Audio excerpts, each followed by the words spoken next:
Time.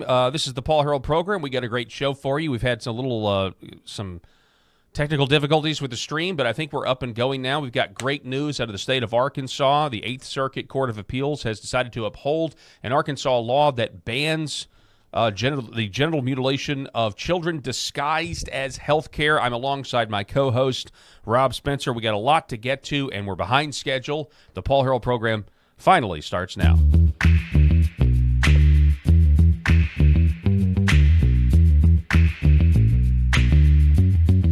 Paul Harrell program. All right, here we go. Once again, I'm with my co-host, Rob Spencer. Rob, it's good news out of the state of Arkansas today. Good news, as always, coming out of this marvelous, lovely, red Christian state that we have. We needed another win. And I think, conservatives and Trump, MAGAs and all of us are like, are we going to get tired of this winning? I hope not, because honestly, we had so many losses, especially over the 4 years of Biden, that we are honored to have these wins. And speaking as a parent who sits in dismay and looking at all of the transgender lunacy, this infectious, evil ideology known as transgenderism, and the mutilation of children, I am so glad to see that this decision was upheld in the state of Arkansas, and I hope that it goes nationwide. I hope that this continues to go where we see these courts siding on the side of reason and siding on the side of children and their protection. Because ask any single solitary person who is in favor of letting a 3-year-old choose their gender or an 11-year-old getting puberty blockers. Ask them this simple question. Do you think that an 11-year-old girl should be able to get a tattoo? Yep. And almost all of them will say no, of course not. Why?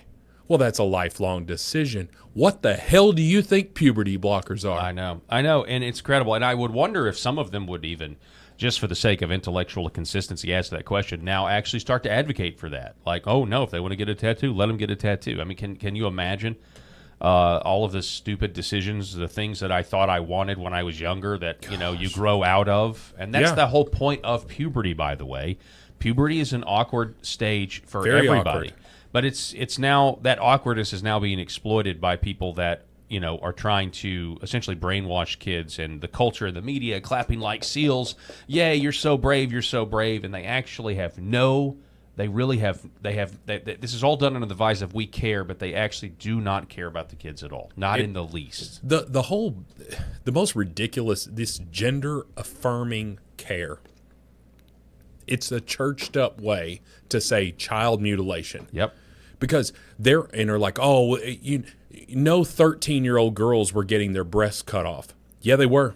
Yeah, it happened. 100% happened. And it still may be happening, but there was a hospital, I believe it was in Houston. I can't remember exactly. This is, I'm trying to remember stuff for, you're like, oh, if you can't remember it, then you're just making it up. No, there were hospitals that were absolutely giving surgeries to children who were underage if their parents approved of this. This 100% was happening, Paul.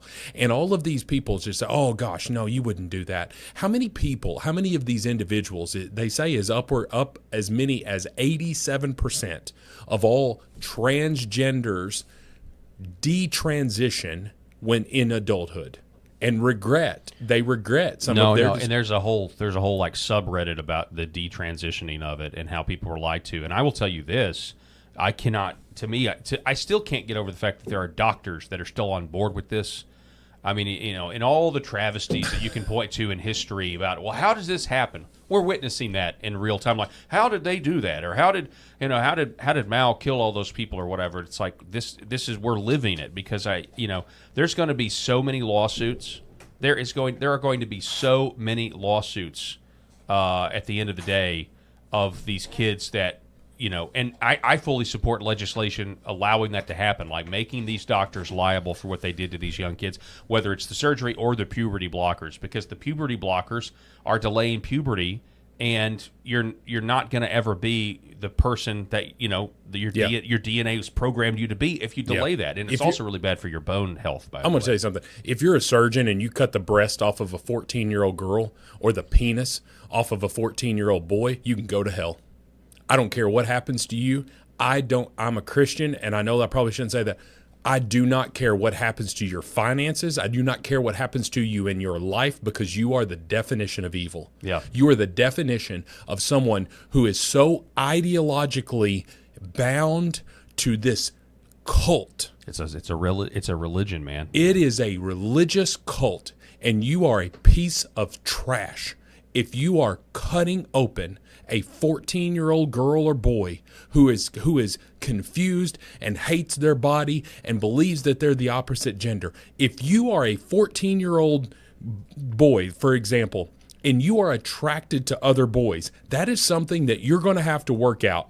Whether, I have a religious belief about that stuff, but I'm sitting here saying, just because you're a 14-year-old and maybe you're an effeminate 14-year-old, you have a femininity about you, and you consider yourself to be gay. That doesn't mean you have to get mutilated. That's right. That doesn't mean you need puberty blockers.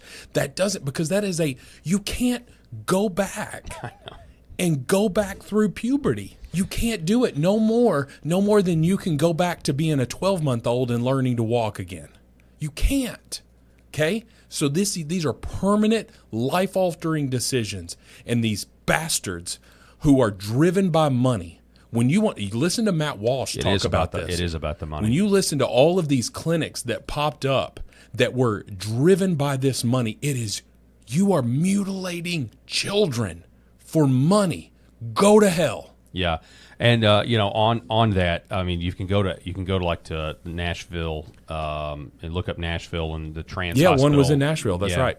And now, of course, there's a big victory about that, because I believe the Vanderbilt University Medical Center has laid off staff of its LGBTQ health program in late June, closing a resource. Well, this is the liberal way of spinning it, but because of Matt Walsh lives in Nashville, and then he does he did the What Is a Woman documentary, and he exposed that taxpayer dollars in a red state like Tennessee, the Vanderbilt Medical Hospital was very expensive, very, very lucrative for these doctors. Right, because Nashville is, although it's in a red state, right? You've got a lot of celebrities there. Now, there are a lot of celebrities, country music artists who are very much on the right. Yeah. But so I would say I don't know. I'm assuming but it's Vanderbilt 50-50, specifically, like all growing up, if somebody went to Vanderbilt, you knew they were going to a very woke. Well, before it was woke, but a very liberal university. 100%. So that kind of stuff exists, and so you weren't surprised to see this, even if it's in a red state. Yeah. But let's get to it. Here's the news, ladies and gentlemen. This is from the Facebook account of Attorney General Tim Griffin, the Attorney General for the state of Arkansas. The U.S. Court of Appeals for the Eighth Circuit has reversed the injunction in Brandt versus Griffin, which means the SAFE Act, which bans gender transition procedures for minors, can be enforced once the mandate issues. Now, I appreciate Tim Griffin for everything that he's done on this case, but I mean, gender transition procedures, it is impossible to become of the opposite sex. Gender transition. You know what I'm saying? Yep. Like we lose. I don't mean to what is it? Look a gift horse in the mouth here. Yeah. But this is just an example. Like we're losing the vocabulary war. Yeah, here. you're not calling it what it is. Yeah.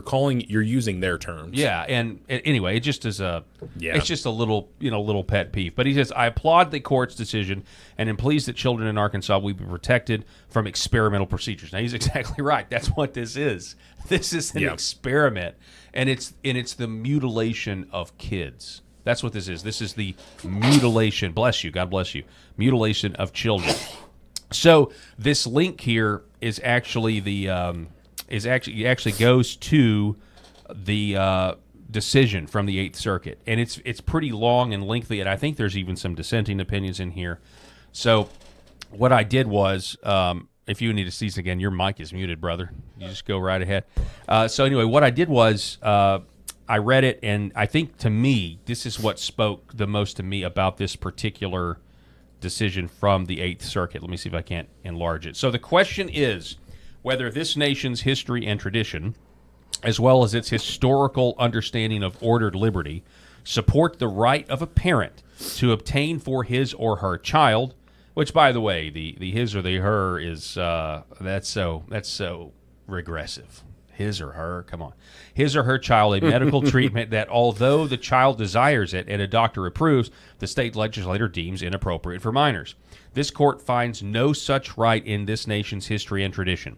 The Supreme Court has long recognized the power of a state to regulate the medical profession to provide for the general welfare of its people. The court has also recognized the power of Congress to prohibit certain medical treatments despite a doctor finding them both advisable and necessary. Which, by the way, I just still can't get over that doctors are on board with this. You criminals. You guys should all be in jail and prosecuted retroactively for doing this to kids. And then it goes on and it says... Hey, listen, the reason it's Paul, it's because we're uneducated. That's what it is. You and I we're not physicians. Yep, we're just dirt kickers. Yep. From Arkansas. Our little college degrees that we've got here are nothing compared to a physician with a medical degree who knows this child, and knows what's best for them. Shouldn't that cause us? Because it's not just one doctor here or there. I mean, there's thousands of them across the state that are woke and are leftists, and they believe in this fake science. Yeah, but shouldn't that just be a stain? Like, shouldn't that cause us to not trust? So many doctors could be wrong about I mean, if they're wrong about this, so blatantly wrong, what else are they wrong about that they represent to us as fact? Okay, I've got two things for this. Number one, what we saw in COVID was people listening to doctors. I'm going to tell you something. I've got some really good friends. One here locally, his name is Don. I'm not going to say his last name. Great dude, super knowledgeable about stuff. Okay, but I can tell you that most physicians are as knowledgeable as, number one, their specialty, okay?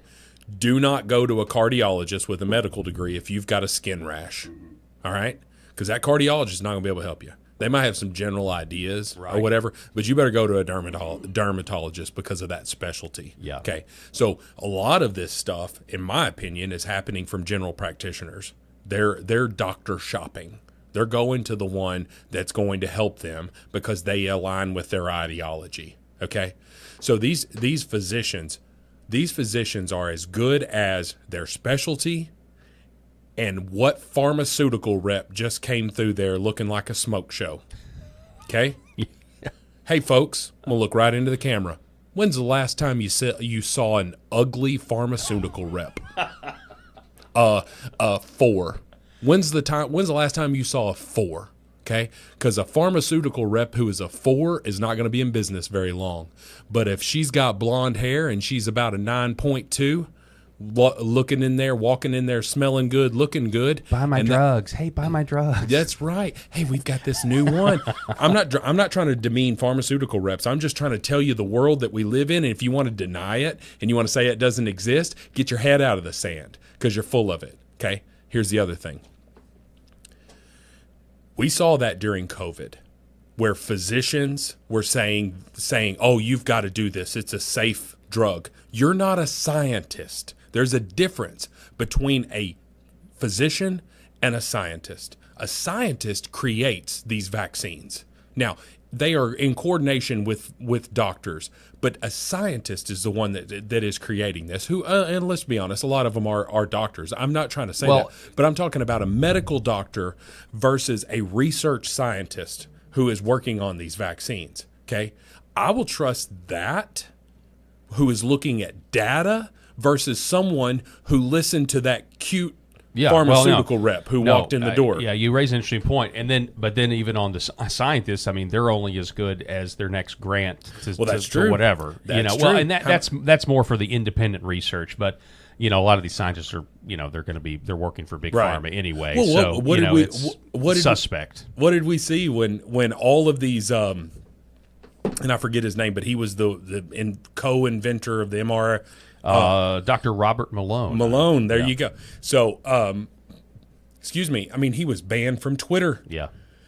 He was banned from social medias because he dared go against. I mean, I think he was banned because he made popular the phrase mass formation psychosis on the Joe Rogan, and they didn't even want people looking up the psyop, the psychological operation that was currently ongoing. How many of them shook their head and was like, "You must wear this mask"? Yeah. Question here.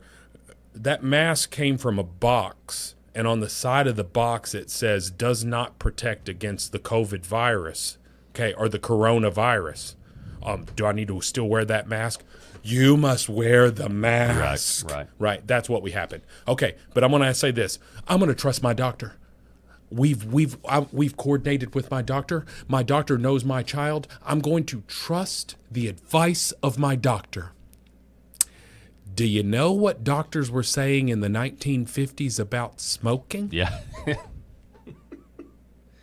I was just looking those ads up the other the other day. The ads they had they had literally doctors with whatever that thing is they used to wear. They had the reflector advertising for the cigarettes that you need to smoke. So said it was good. Said it was good for breathing. Science it cleared the lungs. Oh my God. Yeah, as the folks on Always Sunny in Philadelphia say, science is wrong sometimes. Oh yeah. But what's funny is out of all, because I've certainly lived through COVID just like everybody else, and I've just tried to quantify what it is we all live through. But out of specifically to the trans issue, it's a little bit of a contradiction here, inner contradiction that I'm having, because out of everybody in the medical profession, the people that I respect the most are the surgeons, because the surgeons actually have to get in there and fix your problem. There's more of an engineering component to it. Like I've got a problem. Well, I'm going to have to go in there and fix. I'm going to have to take the gallbladder out, or I'm going to have to, that requires a lot of skill, and they also tend to kind of hover above all of that other general medicine where you get the pharmaceutical reps and everything else. Like when it comes down to it, a surgeon is either going to know how to cut you open and sew you back up, or not. But in this case with the trans, eventually you got to go under the knife. Well, if you get past the puberty blockers, and so those surgeons are the ones that are constructing these. I don't even want to talk about it. Yeah, I know. We all know what you're talking about when you're a boy trying to be a girl, like what they're actually doing to create that situation. Right. Here's the other thing. Have you ever watched that show? I think it's on E! It's called Botched. No. And so it's a great show, and it's just talking about like botched cosmetic surgeries. Okay. And so to your point here, when you're saying, oh, I trust a surgeon. Not all surgeons are built the same. That's true. Even the ones that do, say, breast implants, right? And they're doing these breast implants. There are some surgeons that nearly kill people and probably do kill people because they don't know what they're doing. Yeah, well, there's that podcast, Dr. Death, like the first season of Dr. Death. I watched that, and it's about this surgeon that, like a spinal surgeon, somehow got out of medical school without actually doing any you're supposed to have so many hours. He scammed his way through somehow. No, and then went on a terror, and he was just clearly a psychopath. The man was a psychopath, and would just he'd even operate on his friends, put his friends in a wheelchair the rest of their life afterwards, and then the hospitals, and then the Texas Medical Board wouldn't do anything, and it took 2 doctors putting their entire career on the line because the hospitals were just. Well, we don't want to admit what happened, but we just won't use that doctor anymore. So then he goes to another Texas hospital, and then another Texas. He's like a hot potato because he's maiming people for the rest of their lives. Yeah, doesn't even know what he's doing, putting metal contraptions in their body. Doesn't even know how it goes. Right, just winging it. The man is. Think about that. It literally just winging it. Sorry. It happens all the time. Terrible. Well, I mean, we saw with Leonardo DiCaprio and Catch Me If You Can, the real life guy worked as a doctor for 2 years. Yeah, that's true. He worked as a doctor for 2 years. And what he would do is he would go in and he would say, excuse me, he would go in there and he'd be like, hey, hey, interns, what do you think this guy's situation is here? I think it's this, doctor. I think it's this, doctor. I think it's here's the da-da-da-da-da. Mm-hmm. Okay, sounds good. Get to it. And he made it for 2 years. Wow. Right? Before he got busted. Yeah, how many people? And he was writing prescriptions and he's doing all this stuff or whatever. And so there's 2 things. Number 1, a doctor is not always right, or else why would the term let's get a second opinion here? That happens all the time. Number 1. Number 2, the science is never settled. It's never settled. There's no such thing as settled science. I mean, how many hundreds of years ago was it settled that the earth was flat? Right? We are living in this world of this doctor, this scientist, this ideology aligns with my thinking. Therefore, It goes back to what you said. Go ahead. Finish your thought. Therefore, I'm going to follow and agree with this line of thinking. Well, it goes back to what you said last week, Rob, about the phrase "my truth." My truth. We actually cut that up. This is like a video short out there. But when somebody's talking about my truth and they can justify anything and they just abandon what is clearly the truth in this trans situation is that kids are being mutilated. Exactly. And what we have here, Paul, is we have this generation of children that are being mutilated, that are being bought into. If you are a parent and all three of your children are trans, non-binary, trans, all of this stuff, let me just tell you something. They're not the problem. You are. Yeah, and Bill Maher even made that point. You're indoctrinating children on it. Yeah, liberal Bill Maher even made that point, saying, "How come that's all liberal areas that have having these trans kids? It's liberal areas and it's liberal parents. Yeah, and it's then, very, very rare. And if it happens with a conservative parent, and then you go back and then you're like, okay, where does that kid go to school? And you go and you find out that school has a policy that they will transition a child and not use their dead name, that stuff will happen at the school without telling the parent. And there are even states like California that allow for that you can transition your child at school without telling the parent. And even states like Minnesota, that if you don't affirm it, they can take your child from you. Yep. You have lost your mind. I've argued with these people online. You are on the wrong side of history. Don't tell me I'm wrong. Oh, you're bigoted. You're just behind in your thinking. You need to expand. You don't understand. There's a difference between sex and gender. No, there's not. If you have a penis, you're a boy. If you have a vagina, you're a girl. I learned it from watching Kindergarten Cop. There you go. You raised an interesting point, though, that in my mind about the parents involved here. This syndrome. Have you ever heard of this? Munchausen by proxy. Yeah. Yep. Yeah. Syndrome is a mental health disorder in which a caregiver creates the appearance of health problems in another person, typically their child, and sometimes rarely when an adult falsely simulates an illness or health issues in another adult partner. This might include altering test samples, injuring a child, falsifying diagnosis, or portraying the appearance of health issues through contrived photographs, videos, or other evidence of the supposed illness, like, well, he was 2 years old and he just really loved the color pink all of a sudden. Yeah. And so I just knew then that he was really a girl. Yeah, I knew it. There's this crazy ass lady that has an 18-month-old baby, and she's like holding up this baby. I mean, it's just a baby. Like, he's barely forming some words, dad, mama, whatever. And she said, I just had a tough conversation with my dad. So the baby's grandpa. And I just said, Your grandson is gay. You're gonna have to deal with it, Paul. She was freaking serious, man. I thought surely this is parody. Yeah, this is just a parody account. And then you go on there and you look at all of her other videos. She is straight up loving the LGBT community. All these videos talking about how Trump is bad, MAGA's bad, all this stuff. And you're like, this is real. Well, it's to the point where this is, it is a religion. It's a woke sex religion. And with some of these parents, it's actually their own selfishness because they associate a normal guy that likes women as somehow wrong or MAGA or whatever. Oh, yeah. Like, they don't want to envision having a boy that's not gay. Oh, yeah. Like, I don't want a straight man that straight white male. Yeah, that's worse. And this kid was white. Yeah. And there you go. She was. There you go. She was trying so hard to indoctrinate that child. And I'm like, damn, just let that kid be a baby. Real quick, finishing up on this opinion. Again, if you're just joining us, the 8th Circuit Court of Appeals has validated Arkansas's law banning the genital mutilation of children and puberty blockers. Chemical, physical, all of that stuff. So more from this opinion from the court. Generally, the Supreme Court has recognized that a state's authority over children's activities is broader than over like actions of adults. Yeah. The consent of a parent does not automatically exempt a child from a regulation of minors. I don't know. I would also throw, like, I'm going to take my child to a strip club, or I'm going to take my child to a drag show for kids. Even with the doctor's note that says that would be advisable that would for be this good child. for your psychological health.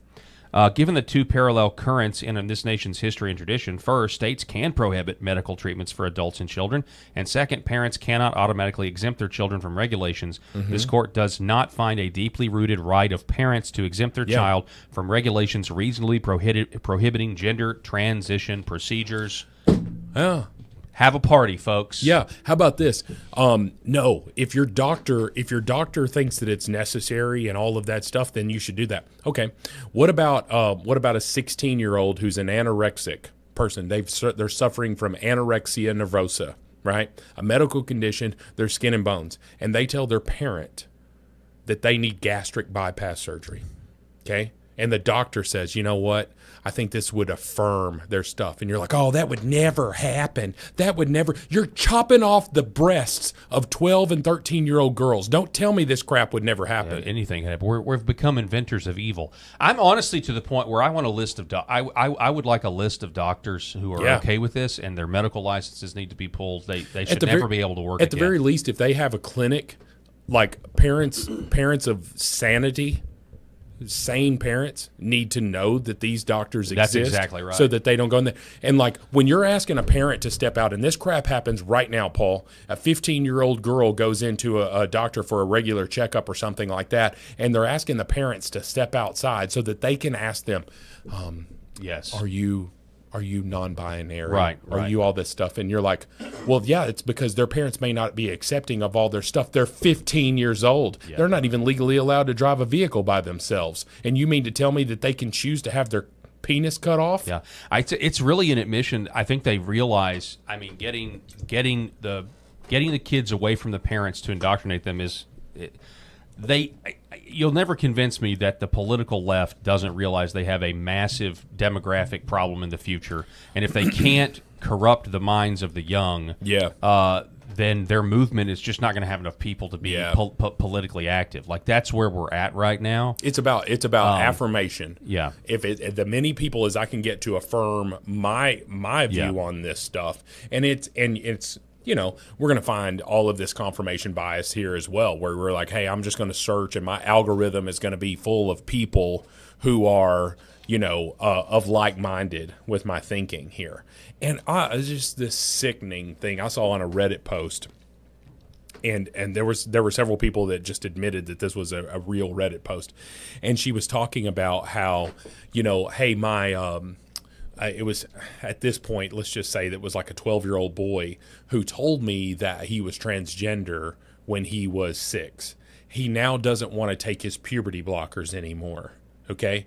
Because he is saying that he wants to go through puberty as a boy. How do I convince him that he is incorrect? And it was like, okay, no. This is a conservative who's like anti-trans. Yeah, this is a fake post. It's just a fake post. And then they started posting screenshots of that person's going back 3 years, and they are 100% legit in terms of their love of trans, talking about how much they love their trans son.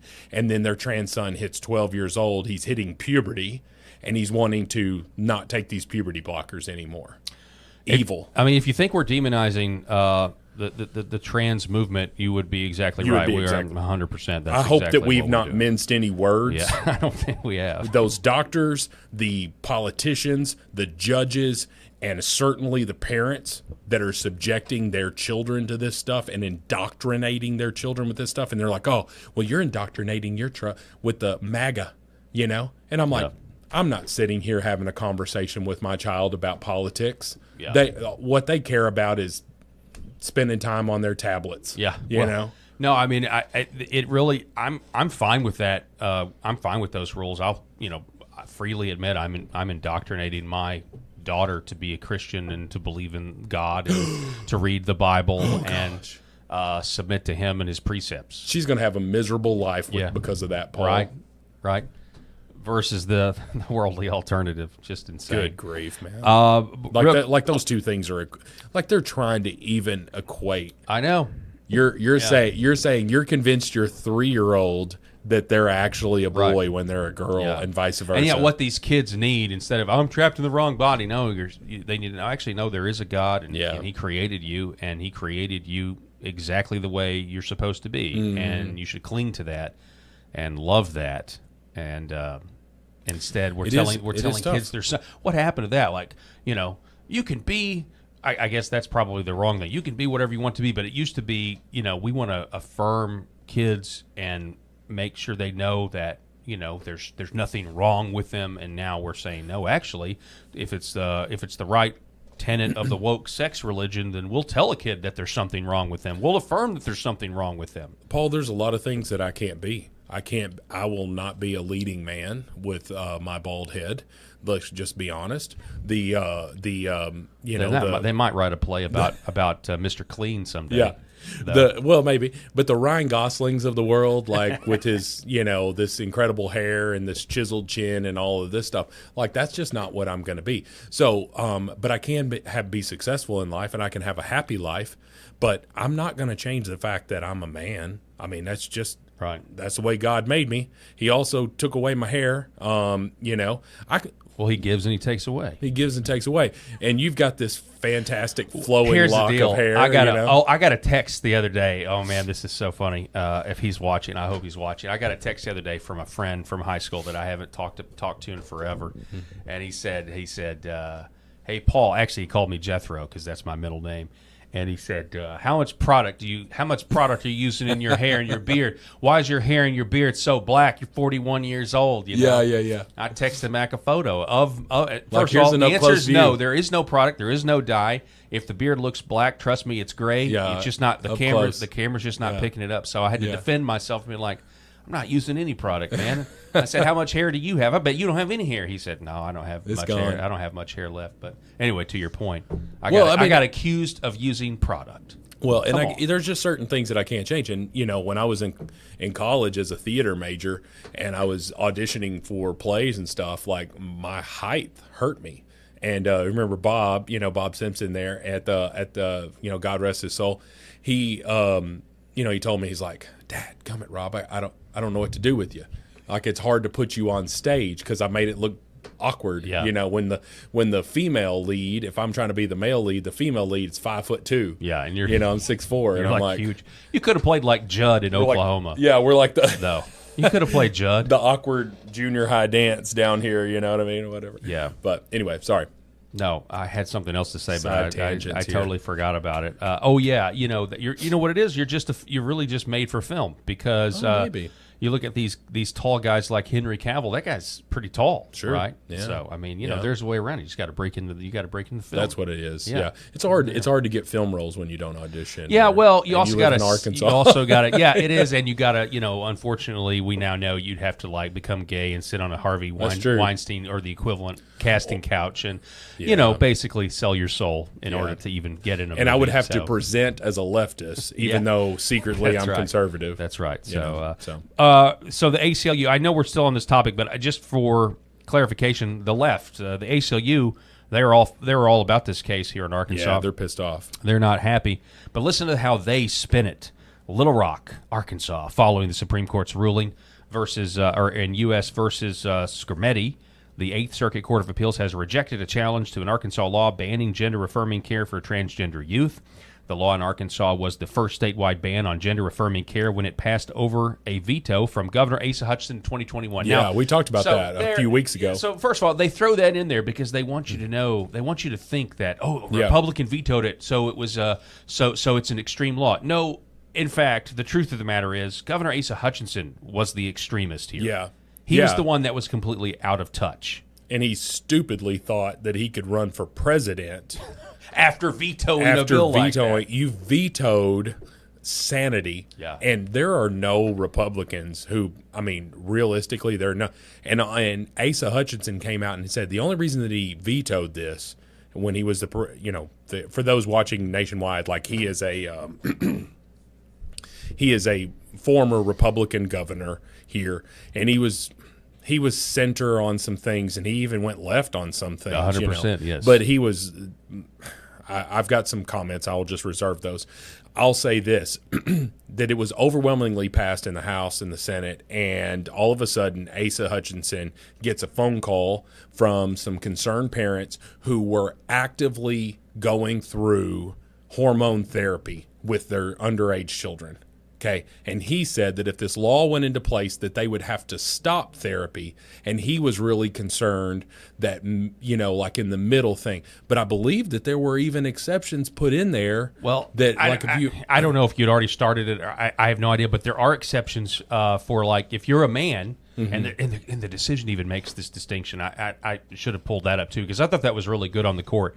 Because they literally say if you're a man and you're wanting, or if you're a woman and you're wanting to take testosterone, that is not the same thing as a man who is having trouble with puberty and it's delayed puberty. Yeah, and the boy needs some testosterone to or get whatever going. to get going. That there's an exception for that here. Sure. You can that's perfectly legal, and I love that the decision distinguishes between those two things. They're not the same. They're not. And one is a legitimate medical treatment for somebody to actually become who their DNA and the body plan that they're supposed to be. And the other is giving a girl testosterone when her body is not designed to tolerate that. And it actually can make people go into, according to some. Well, I mean, just look how many mass shooters in the last 5 years have been transgender. Yeah. I mean, I think there's a drug component to that as well. Well, and they're, what is it, 65% more likely to commit suicide? It's something outrageous. Well, then they come back and say, but they're going to commit suicide anyway, and it's like, okay. No. Like, there's no... Maybe if we turn the propaganda off. Yeah. Anyway. There's no guy that puts on a dress that solved his mental depression problems. The executive director of the ACLU of Arkansas says, quote, "This is a tragically unjust result for transgender Arkansans, their doctors, and their families. The state had every opportunity and failed at every turn to prove that this law helps children. In fact, this is a dangerous law that harms children." Wow, talk about calling good things harms evil the children. And evil things good. The law has already had a profound impact on families across Arkansas who all deserve a fundamental right to do what is best for their children. As we and our clients consider our next steps, we want transgender Arkansans to know they are far from alone, and we remain as determined as ever to secure their right to safety, dignity, and equal access to health care as they need. Obviously, it's not health care, and it's a crime to even call it that, in my opinion. Yeah. But it's funny, like even here locally, like in a local race here last year, I remember the Democrats trying to own the Republicans who, want to be able to, protect their kids from, let's say, pornographic books at the library, or parents that want to have the right to homeschool. And they were trying to make a juxtaposition of how we're hypocritical because we want those things, but then we don't want parents to have the right to transition their kids, as somehow that's some sort of like hypocrisy on our part. Yeah. But the court, I'm so glad they clearly said, actually, no, like a state legislature can ban medical procedures for minors, and parents don't have that. A parental right doesn't supersede that. It's like a wake up call, man. Like, come back to reality. Like, what's wrong with you people? Well, there's a medical condition there where you can be able bodied and you think that you're handicapped. That actually exists. I mean, of course, there's a medical condition for anything. Yeah. We've seen people fall in love with their cars. Right. I mean, good grief. I was born with two arms, but I should have been born with only one. That's right. So cut my arm off. Yeah, and you're like, okay, wait a minute. No. That affirms their belief in who they are. That affirms who they are. And you're like, oh, no, that's ridiculous. Really? But you're going to cut a penis off? You won't cut an arm off, but you'll cut a penis off? I would... Considering how many times I pee in a day, I have the bladder of a small child, how many times I pee in a day, I would say that my penis is infinitely more important than one of my arms. I think most men would agree with you. Yes. I wasn't even going to go there, Paul. Well, no, I'm just saying, I'm pretty sure most men would agree with you. But you're talking about you're like, okay, but to affirm someone's belief in who they are, they'll cut a penis off, but they won't cut an arm off. And we're probably going to get hit with violations on TikTok and all this crap from these clips, but I don't give a damn. I'm on the right side of history, and I know you are too. Anybody that says otherwise, I hope you come out. I hope you come out of this ridiculous haze. Yeah, that's what it is. Of ideological evil. Yeah. That's really it. Well, it's about, because it's affecting kids and most vulnerable. Yeah. Governor Sarah Huckabee Sanders sounding off, this is a win for common sense and for our kids. Arkansas's first in the nation law to protect kids from life-altering gender experiments is back in effect. She's absolutely right. A win for common sense. I'm glad that she started her tweet with that, because that is exactly where we're starting. Well, she's definitely she started coining the phrase early on, your choices are normal and crazy. Right, Yeah. And I think that's what most Americans felt in 2024: normal versus crazy, and the American people chose normal. Yeah, at least for the time being. And this is in a response to Cole Jester's tweet about Arkansas Attorney General Tim Griffin winning this resounding victory in the Eighth Circuit. Did a great job, Tim Griffin.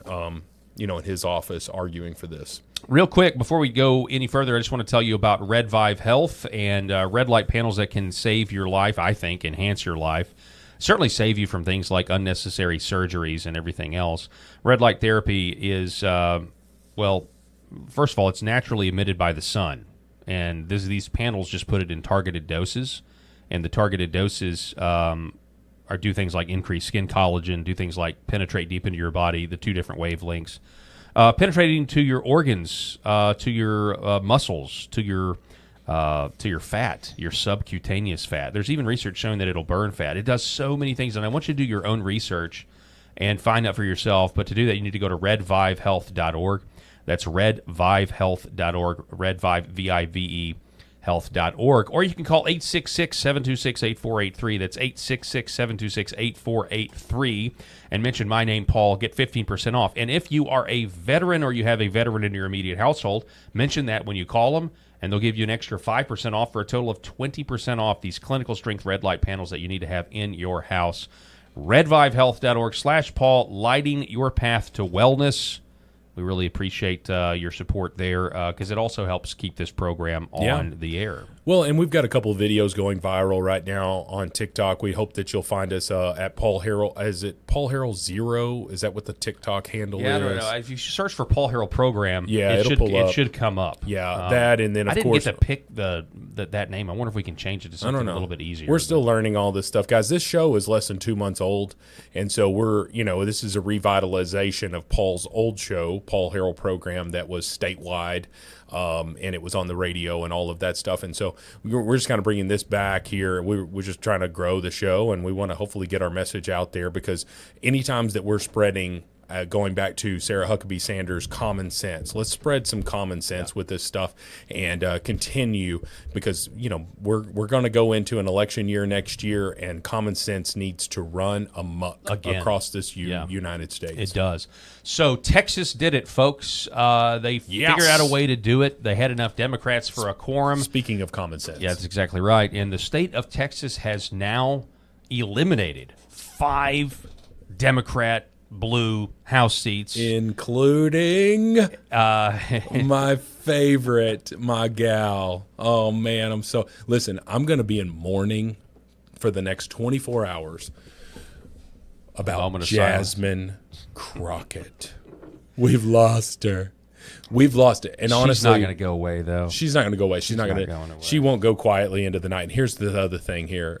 Jasmine Crockett, literally one of the dumbest members of Congress. She took that over when Cori Bush was eliminated. And here's the thing. Jasmine Crockett is very educated.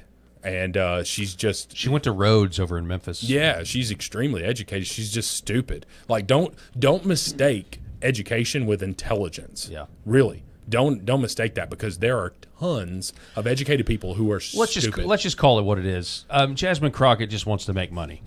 Yeah, I mean, she envisions herself to be something else. She's going to be whatever she has to be to get money. The reports are that she must be picked up in an Escalade. Yep. To be driven in for a vote, that she won't open her own door, and you're like, you are not the president. Yeah. Okay, you're just a member of Congress. You make $176,000 a year above board. Right. Let's just see. Right. Like she gonna make some money. No, I mean under the table, she'll I don't know if she loses next year, decides not to run because she's been district out. or drawn out of her district. She may get a paid contributorship on MSNBC or something Probably. like that. Yeah, she'll be sitting next to Jen Psaki. But there you go. I mean, look at this map. I don't know if you can see it. You've got a blue district over here, like right at the tip, and then you've got 1, 2, 3, 4, 5. Yeah. So this is now adding 5 GOP seats. In the Democrats and liberal states, blue states are going to try to do their own gerrymandering. And I know I'm calling this gerrymandering, but whatever, I don't care. Well, Texas, they're legally allowed to do this. Yeah, but they've already gerrymandered the liberals have gerrymandered their states to death. They really can't do much more. And what Gavin Newsom is talking about in California, what he's doing is actually against there because they have an independent council. Now, the independent council, when you talk about that fact, is like that is a 60-40 state. But they own 86% of all, congressional seats or whatever. And you're like, okay, well, I don't think you got a leg to stand on there. Look at the state of Massachusetts. That's right. That governor even came out and was like, yeah, we're going to do what we can. What can you do? You don't even have any Republicans. Like, what can you do? We're just going to make you less. We'll be bluer. We're going to be bluer. How the hell can you be bluer? You have every one of the congressional seats. I don't know. Be Democrats, And so the state of California, I think, is in a similar situation as California. New York is in a similar situation as California. I don't think that they can legally do that because of their bylaws and stuff. And then Illinois coming out like the worst of the worst. Yeah, it's crazy. I mean, even Pritzker, the governor of Illinois, was on Meet the Press or one Meet of the the Press on shows. Sunday, and she hammered him. She did hammer him, but I'm just like, who do these people think they are that? You're wanting to criticize the Republicans, and so the Democrats don't go to some other person that doesn't have the liability that Pritzker does. But the Democrats are like, okay, so who's the most guilty of doing the thing that we're criticizing? Let's get that person and put them on TV to talk for our side. They're like gaslighters, of all man. places, do not have Illinois, California, or New York on, and that's who they had on. And they had they had Greg Abbott on Shannon Bream's on Fox News Sunday. Yeah, I was listening to that. So they had Greg Abbott on there, and Kathy Hochul was the very next guest with no commercial break. So Kathy Hochul was sitting there having to listen to Greg Abbott, and I was just like, she's got to be steaming, man. She's got to be steaming, but she's just full of crap. So here we're right after the Democrats in the Texas State House lost the vote. This was the scene. You got cat turd there. Yeah. Il Donaldo Trumpo says adios losers. So then we have a little update from Ken Paxton here targeting beta male O'Rourke. Oh gosh, I hate that guy. Attorney General Ken Paxton takes action to hold Robert Francis Beta Male O'Rourke in contempt for violating court order and scamming Texans. Attorney General Ken Paxton filed a motion of contempt against Robert Francis Beta Male O'Rourke after he blatantly violated a Tarrant County temporary restraining order by continuing to fundraise and pay for the personal expenses of runaway Democrat legislators. Less than 24 hours after the temporary restraining order was signed, Robert Francis told a crowd of hundreds in Fort Worth that he would continue fundraising in violation of the restraining order because there are no refs in this effing game. There are no refs in this effing game. F the rules. Matter of fact, we've got that audio clip for you guys here. Take a listen to this. We are in a basketball game right now, if you'll excuse the metaphor, where the refs have left the arena. And the other side is just clobbering the shit out of us, just punching us in the face, kicking us in the nuts. And we're kind of throwing our hands up and we're asking the crowd, the people of America, hey, do you see what's going on here? This is unfair. This isn't the rules that we agreed to play by. Well, who cares about the fucking rules right now? Punch back, kick back, dunk over their heads, and win some fucking power. Win some effing power. But the thing is, who cares about the rules? He's a Texan. They don't have any power. No. I mean, I guess some of the Uniparty still has some power in Texas, but we saw him give Ted Cruz a good run. Yes. And then he ran. So he ran for president, and then he ran for Senate. Yep. Did he run for governor? I don't know that he ran for governor. I don't remember. But anyway, he's a failed candidate. I forgot about him. I forgot. Now he's becoming relevant again because he's got money. Yeah, he's got this PAC and he's got this money, and they were the ones that were allegedly flying. Part of the reason that these Democrats were able to flee the state. He was giving them the financial resources to do so. But essentially, this guy is like, come on, man. Like, he's not relevant whatsoever. He's thrust himself back in, and he's saying the quiet part out loud. Who cares about the effing rules right now? Well, to bring this to bring it full circle for you, this is Jasmine Crockett's future right here. A beta male O'Rourke. If she's not in Congress, she's going to be doing something like this. Oh my gosh! Some people said, here's the ticket that we need. We need AOC and Jasmine Crockett. And I was like, as a Republican, yes, please, yes, please do that. I'll also predict one more thing. We should put this on the prediction board that we don't have yet. Let's do it. She might move to another state.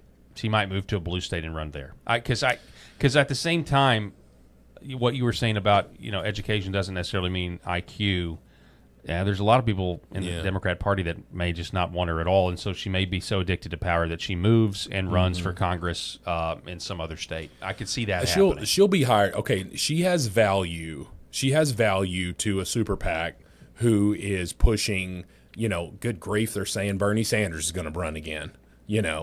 But she has value to a PAC, whether it's Gavin Newsom or AOC or a Bernie Sanders run or whatever. She has value to a PAC to pay her to go from state to state and rile up the black folk. Yeah. Right. That's what she does. And it's so stupid. And I'm like, you see all these black conservatives that are like, what are you doing? She's not even saying anything of value. I know. She's just like trying to rile you up. And she says the quiet part out loud. Yeah, she's just trying to rile you up. Is she saying what the Democratic Party will actually do for the African American community? No. Yeah. No. Donald Trump won in 2016 and even again in 2024 by just saying minorities, whether it be Hispanic or blacks or Asians or whoever, what have you got to lose? Yeah. What is the Democrat Party doing for you? What have you done for me lately? Yeah. No. What have you done for me lately? And you look at Jasmine Crockett and she's got these two. It's so stupid. Like Donald Trump, like he might have his I'm funny, I'm gonna crack some jokes tone of voice. He's like, like he'll do that, a little bit of a drag. Yeah. But Donald Trump is the same. Donald Trump if he's standoffish, he's standoffish, or if he's cracking jokes, he's cracking jokes. But Jasmine Crockett, there's so many videos of her just speaking, eloquently about a particular issue, and then like, you ain't doing nothing, you know, and you're just like, okay, come on, be real. That's if we know you're a liar, we get that you're a phony, but can you not even feign realism when you're speaking to the public? Like, it's all about man. It's an act. It's all about her, 100% all about her. But speaking, you mentioned riling up the black folks a second ago. That's what you said. This is embarrassing. Here is D.C. Police Chief Pamela Smith, the chief of police in D.C. In Washington, D.C. She's just gotten the news. I hate to be gender, but come on, man. She's just gotten the news. Over the last 24 hours, Trump is federalizing D.C. She doesn't have command anymore. That's what the chain of command is now? What does that mean? Well, is it Pam Bondi speaking to the mayor, speaking to you, or how does this work? So, notice how Muriel Bowser's like, oh, gosh, just get out of the way. Let me save her. Let me save her. Yeah. What does that mean? Do you know what the chain of command is now? Pretty straightforward English sentence. You're the police chief. Who do you answer to now? Well, I answer to the mayor now. Yeah. Okay. Do you know what the chain of command is now? Now that he's taken over? What does that mean? What does that mean? That's what the chain of command is now? What does that mean? Well, is it Pam Bondi speaking to the mayor, speaking to you, or how does this work? The executive order is... Anyway, so yeah, basically what they're saying, the answer to the question is Pam Bondi is now been appointed by Trump as the liaison, and so theoretically Bondi's on point with Sure. this. I mean, we understand that President Trump is not calling this apparently uneducated Pamela Smith here about chain of command is a very basic term Like, how in the hell did she become police chief without understanding the term chain of command? I don't know, but it's an epidemic. I mean, you'll look at the police chief in Cincinnati. She's a woman. You know, the police chief down in that jurisdiction in Texas with Austin Metcalf. I think that was a woman as well.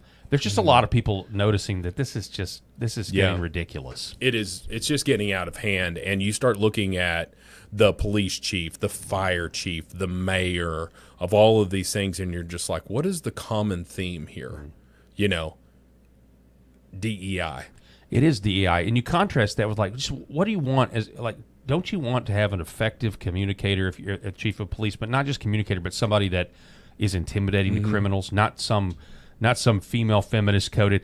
Like if you go look at some of these Florida sheriffs that are like, hey, just so everybody knows, if you do this, we will kill you. You know, if you do that, citizens are within their rights to kill you. You know, we're not going to have any looting. We're not going to have this or that. Like that's what you want out of a police officer and a public official. Well, yeah, completely. And somebody might be watching this and try to say, okay, well, you're against black women being in a position of power.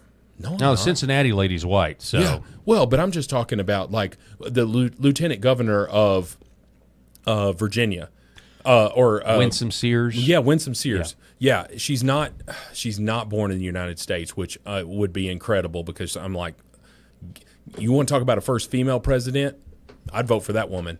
Like, listen to her. Does she sound the same as a police chief who doesn't understand the term chain of command? Yeah, like, you're right. I mean, come on, man. These two things are not the same. It has nothing to do with the fact that they're a black woman. It's the fact that they're so ingrained in an ideology that they were promoted when they don't even know what the hell the term chain of command is. So a lot of people started looking into these statistics, Rob. I know we've been talking about the distorted crime statistics when, you know, somebody might point out a state like Arkansas and then it doesn't take into account, hey, look, these are about the big population centers. That's why the whole state kind of gets tarnished with a high crime rate or whatever. Yeah. But this X account here actually says so it makes a quote, okay? This is kind of the argument. Black homicide rates are high because of inner cities. Okay, that's kind of the conventional wisdom. Right. There was redlining. We put them in these districts, and this is an attempt to maybe debunk that line of thinking. Yeah. It says, I've heard this refrain so many times, but it's just not true. You can quickly and easily query the CDC's wonder and see that view is wrong. And so it throws up this. So it's this graph, this bar graph. American homicide rates vary more by race than by urbanicity. And you see it with a large central metro. This is the statistic. I mean, you look, the yellow is it's huge. Yeah. A large fringe metro, you still have higher black homicide rates.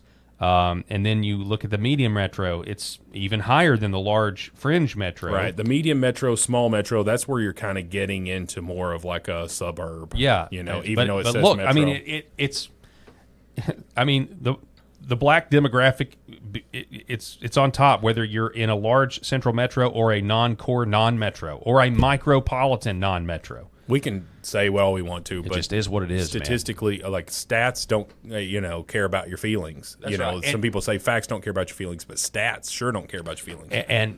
And yet you have the D.C. attorney, who Jeanine Pirro is criticizing. Yeah, he's on video. I played it earlier today, saying, "Look, you're not going to arrest your way out of this problem." I'm sorry, what? What?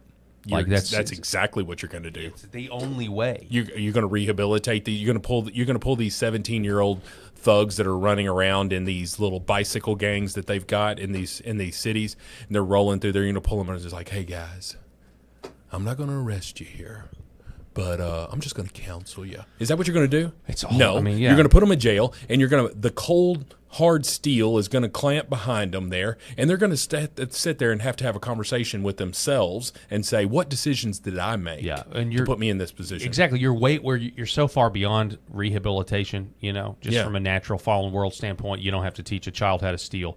Nobody is taught these kids at a young age how to steal. Mm-hmm. There's no discipline. Fatherless homes. It goes on and on. The idea that they will all of a sudden wake up and start to not steal, right? It's never going to happen. The only way is for the law enforcement to actually arrest them, prosecute them, and put them in jail. That's and we it. look at these cities, and we look at these crimes, Paul, and let's just be honest about it.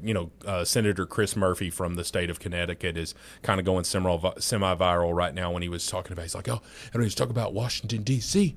Why don't you look at the top 2? It's amazing that he stopped at top 2, because if you look at the top 5, it's it includes it goes against what he's saying. But if you look at the top 2 most dangerous cities, St. Louis, Memphis, so Memphis, Tennessee, St. Louis, Missouri, those are both Republican governors. And you're like, okay. Yeah. Yeah. Come on. Memphis is 67% minority. Yeah, and they just had a huge scandal the other, like where there was allegedly black police officers who were secretly part of a gang. Yeah. Oh yeah. And they were beating up that guy. You remember That's that right. story? Yeah, they murdered him right there. And here's the other thing too. When's the last time Memphis, Tennessee had a Republican mayor or had any sort of Republican control? 1968. Somewhere around in there. Do you know when the last time St. Louis, Missouri had Republican control? It was in the 40s. Okay? You want to talk about danger? The most dangerous thing that you can have is Democrat control of your city. That is the truth. Democrat control of your city that has a huge population of minorities. If we want to talk about statistics, I'm not trying to talk about the people. I'm trying to say, statistically speaking, if you are in a Democrat-controlled city that has a high population of minorities, your crime rate is going to be higher. Folks, it's not racism. It's not any sort of negatives about any particular thing other than to state facts. Yeah, okay? yeah. And Chris Murphy stopped right there because number 3 was Washington, D.C. There you go. The or top number 2. Yeah, the top 2. The top 2. That's where he's wanted to stop right there. You're such a phony, Chris Murphy. Yeah. Yeah. I mean, again, this is all about these Democrats also not wanting to recognize the problems that they have, not wanting to recognize that if they were to enforce the law, it's going to be demographically skewed, and that doesn't comport with their political worldview. So politics really trumps doing what's right, what's best for the innocent people and we're talking about black people too, that because there's black people that don't want to have their stuff stolen, and they don't want to have violence in their streets, but they don't want to do anything about it. The most dangerous person to a black person? Another black person, statistically speaking. Okay? Right. So there are good, amazing black people out there who are sitting there saying, I'm tired of these thugs. Yeah. I'm tired of these people. And what are we supposed to do if the most dangerous demographic is young black men? What are you supposed to do about it? You have to be able to say that first of all, and you can't. I mean, we cashless bail is not the solution. But this is it. I mean, being able to admit this fact is still. I mean, you go tell some bleeding heart liberal on a college campus that fact, and they literally will go into convulsions. Right. Like does racial profiling exist? 100%. Yeah. Yeah. But does that mean that 56% of the prison population in terms of violent crime is committed by black men? Are we trying to sit here and try to say that that's all racial profiling? Yeah, I mean, racial profiling is a thing, but then you have people convicted when you're talking about violent crime. Those people are put in there with evidence. Like there's evidence in a court of law that have convicted those people. So we're not talking about the fact that this black person is more likely to get a speeding ticket than a white person. We can talk about those two things, and if we want to have that discussion about this disparity, like, okay, let's have that discussion. Yeah. Well, and also here's the deal with racial profiling. Like, to an extent, it can be, you can try to resist it, but I mean, if you're talking about an officer who's who's been on the beat for years and years, well, I say this all the time: stereotypes exist because they reinforce them every single day. And if you're that officer and you're thinking about your life is at risk in terms of like how you're going to treat one person versus another, psychologically it's impossible to meet the standard that the left wants you to meet. The solution is to figure out a way to stop that one demographic from committing all the violent crimes. The number one predictor of whether you will go to prison is whether you have a father in the home. Yep, there you go. It has nothing to do with your race. And there is an epidemic in the African American community of fatherless homes. That just exists, man. If you or I are not in our home, and all of our children are white, okay? If you or I are not in our home, statistically speaking, our children are more likely to go to prison, and they're white. That's just the bottom line. Yep. Okay? So if there's an epidemic in the African American community of fatherless homes, how do we correct that? It's not by saying all cops are racist. Okay? There are racist cops out there, and they need to be taken off the beat. But I'm telling you, it is fatherless homes. Statistics back that up. 100%. Folks, this has been a great show. I want to thank Rob. Thank you so much for being with us, Rob Spencer. Follow him at Rob Spencer43. I want you to follow me at Real Paul Harrell and follow our new page over on X, Paul Talk Show. And if you want to become a paid subscriber, I want you to go to paultalkshow.substack.com. That's paultalkshow.substack.com. And become a paid subscriber, and I will send you a copy of Left Wing Will and the Red Pill, the game that laughs at the left's expense. I'm going to be back here tomorrow on X American News, 12 Central, so don't miss that. And we'll be back here tomorrow as well at 4 p.m. Central. Sorry we got the late start. We got to go. God bless everybody out there watching. We'll see you tomorrow.